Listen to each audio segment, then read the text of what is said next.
जुन फागुन 21 गते हुन लागेको चुनाव छ त्यो प्रतिनिधि सभाको लागि हुन लागेको हो, जुन अस्ति विघटन भयो संसदको लागि हुन लागेको हो। यसमा चाहिँ 275 जना मेम्बरहरू हुन्छन्, ठिक छ।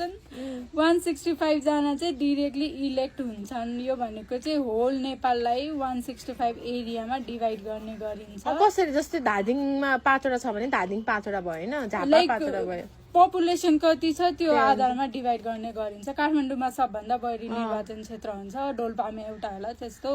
टोटल 165 हुन्छ। इच एरियाबाट धेरै जना उठ्छन्।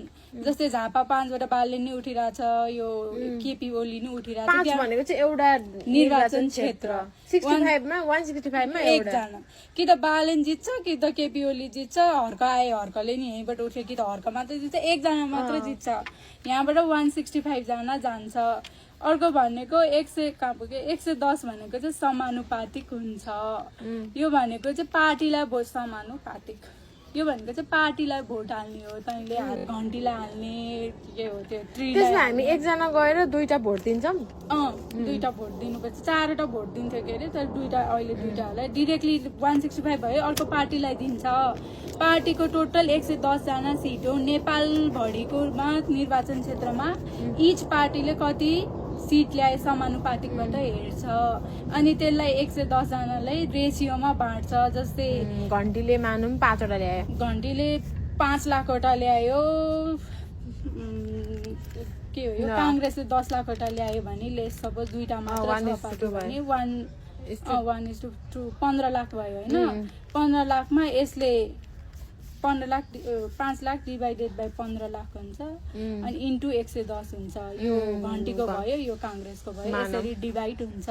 यहाँ जानको लागि 3% थ्रेसहोल्ड हुन्छ, त्यो चाहिँ क्रस गर्नै पर्छ। जस्तै घन्टीले ल्याएन 500 वटा मात्र ल्यायो भने 275 जना मेम्बर भयो हैन, 275 प्रतिनिधि सभाको उनीहरू बीच बल्ल भोट हुन्छ र प्रधानमन्त्री चुज हुन्छ। ए यो भएन, यो पहिला यो हुन्छ अनि बल्ल यो हुन्छ, सँगै हुन्छ। 275 प्रतिनिधि सभाको मेम्बर भयो। राष्ट्रिय सभाको 59 जना हुन्छ, त्यो छुट्टै हुन्छ। त्यसपछि कार्यपालिका भन्ने हुन्छ, जसको हेड चाहिँ हाम्रो पीएम हुने गर्छ। पीएम पनि व्यवस्थापिकाबाट चुज हुने गर्छ, प्रतिनिधि सभाबाट चुज हुने गर्छ। त्यसमा चाहिँ इफ कुनै पनि पार्टीले 51% भोट ल्याएर डिरेक्टली यो 275 जना मेम्बरमा 51% जना मेम्बर एउटा पार्टीको छ, एउटा पार्टीले बहुमत ल्याछ भने डिरेक्टली त्यो पार्टीको हेड पीएम हुन्छ। 51% डिरेक्टली ल्याउँछ, नभए गठबन्धन हुन्छ। गठबन्धन भनेको चाहिँ जस्तै कांग्रेस र एमालेको गठबन्धन भन्छ नि, कांग्रेसको 20% छ, एमालेको 31% छ भने उनीहरू दुईटा मिलेर गठबन्धनको सरकार बनाउँछ। टोटल 51 कट्नै पर्छ। जसले म्याक्सिमम भोट ल्याउँछ त्यो होइन, 51 कट्नै पर्छ। अनि उनीहरूले म 2 वर्ष चलाउँछु, तिमी 3 वर्ष चलाऊ, म 2.5 चलाउँछु, तिमी 2.5 चलाऊ भनेर गठबन्धनको सरकार भन्छ। अनि अहिले अस्ति नै कांग्रेस एमालेहरु गठबन्धनमा चलाइरहेको थियो, मोस्टली गठबन्धनमै चलाइरहेको थियो। नभए उनीहरूको 51% डिरेक्टली भोट आइहाल्थ्यो नि कांग्रेस एमाले त्यत्रो ठुलो। अब त देश चेन्ज हुँदैछ नि त, अब देश चेन्ज हुँदैछ।